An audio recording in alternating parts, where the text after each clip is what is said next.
യുഎഇയിൽ ഈദ് ഉൽ ഫിത്തർ ശനിയാഴ്ചയാകാൻ സാധ്യതയെന്ന് international astronomy centre.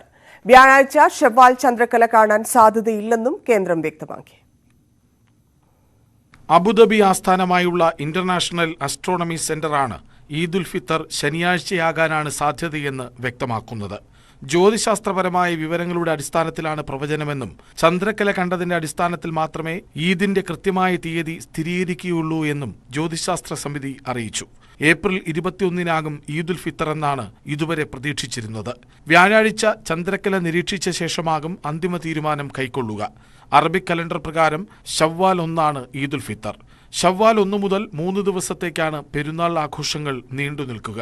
സുബഹ് നമസ്കാരം അഥവാ പ്രഭാത നമസ്കാരത്തിന് ശേഷമാണ് ഈദ് ഉൽ ഫിത്തർ ആഘോഷങ്ങൾ ആരംഭിക്കുന്നത്. തുടർന്ന് ഈദ് നമസ്കാരം നടക്കും. പുതുവസ്ത്രങ്ങൾ അണിഞ്ഞ് പരസ്പരം ആശംസകൾ കൈമാറലും സന്തോഷം പങ്കുവയ്ക്കലുമാണ് പെരുന്നാൾ ആഘോഷം.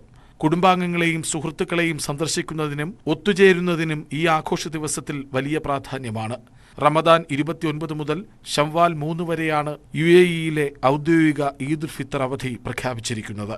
News 18 Abu Dhabi. ഇന്ത്യയുടെ രണ്ടാമത്തെ വലിയ കയറ്റുമതി പങ്കാളി എന്ന പദവി യുഎഇ നിലനിർത്തി. വാണിജ്യ വ്യവസായ മന്ത്രാലയം പുറത്തുവിട്ട വാർഷിക റിപ്പോർട്ടിലാണ് ഇക്കാര്യം വ്യക്തമാക്കുന്നത്.